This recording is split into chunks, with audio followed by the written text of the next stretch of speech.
இன்றைக்கி பொழுது 5 மணிக்கெலாம் ஆரம்பிச்சாச்சு. ஆஸ் யூஷுவல் ஃப்ரெஷ்ஷப் ஆகிட்டு மோடையை தொடச்சி கோலம் போட்டுட்டு விளக்கேற்றி மெடிடேஷன் முடிச்சுட்டு டேரெக்டாக இன்றைக்கி பிரேக்ஃபாஸ்ட்டு லஞ்ச் எல்லாத்தையும் காலையிலே ஆரம்பிச்சாச்சு 7 மணிக்குள்ளே. ரொம்ப நாளாக தொகையிலே பண்ணலை அப்படின்ட்டு இன்றைக்கி பருப்பு தொகையில் வந்து அரைச்சி வைப்போன்னு. ரொம்ப ஈஸியான தொகையிலே அதுதான்.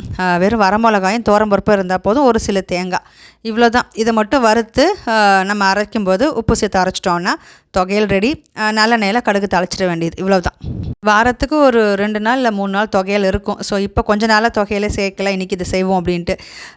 நல்ல பருப்பு வந்து பொன்னிறமாக வறுத்ததும் அடுப்பு அணைச்சிட்டு தேங்காய் அப்படி கொஞ்சமாக சேர்த்து ஒரு சில்லு போதும் சேர்த்து அரைச்சிட்டோம் அப்படின்னா தேங்காய் இருந்தால் தான் நல்லாயிருக்கும். தேங்காய் இல்லைன்னா அவ்வளோ நல்லா இருக்காது. அவ்வளோதான். தாளித்து அது ஒன்று ரெடி பண்ணி எடுத்து வச்சாச்சு. அதுக்கப்புறம் மஷ்ரூம்லாம் நறுக்கி வச்சுருந்தேன். அந்த மஷ்ரூம் அப்புறம் அது ஒரு மசாலா கறி மாதிரி பண்ணி அதுவும் எடுத்து வச்சாச்சு. அதாவது என்னெல்லாம் காய்கறி நான் வந்துட்டு ரெடியாக எடுத்து வச்சுருக்கேனோ அது எல்லாத்தையும் வந்துட்டு இன்றைக்கி சமையலை செஞ்சு முடிச்சாச்சு. பிரேக்ஃபாஸ்ட்டுக்கு சமையல்லாம் முடித்த கையோட நேராக மாடிக்கு போயிட்டு செடிக்கெல்லாம் தண்ணி ஊற்றிட்டு எல்லாம் நல்லா வளர்ந்துருக்கு நம்ம வச்சதெல்லாம். ஸோ அதெல்லாத்தையும் வந்து பார்த்துட்டு தண்ணி ஊற்றிட்டு மாடியில் ஒரு 10 நிமிஷம் வளர்த்திட்டு பச்சை மிளகாலாம் 2-3 இருந்தது, அதெல்லாம் எடுத்துகிட்டு வந்துட்டு இவளுக்கு சாப்பாடு கட்டி கொடுத்துட்டு நான் சாப்பிட ஆரம்பிச்சாச்சு பிரேக்ஃபாஸ்ட். இன்றைக்கி கோதுமை ரவை உப்புமா, அதுக்கப்புறம் மஷ்ரூம் கறி செஞ்சது, தொகையில் ஒரு பச்சை மிளகா. இது வந்து சூப் இவர் கேட்டிருந்தாருன்னு சொல்லி மஷ்ரூம் கறி பண்ணும்போதே கொஞ்சமாக தண்ணி ஊற்றி முள்ளங்கி கேரட்லாம் போட்டு ஒரு சூப் மாதிரி வச்சுருந்தேன். அதில் மிச்சம் எனக்கு ரைத்தா. இதுக்கப்புறம் வந்து சாப்பிட்டு முடிச்சுட்டு அவங்க வாசல் பெருக்கிட்டு போயிட்டாங்க.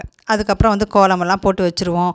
இல்லைனா கோலம் போட்டு வச்சா கூட அவங்க வந்து விளக்கமாறு பட்டால் ஒரு மாதிரி அழிஞ்ச மாதிரி ஆகிடுது. அதனால் பெருக்கிட்டு போனதுக்கு அப்புறம் தான் கோலமெல்லாம் போட்டு எடுத்து வச்சேன்.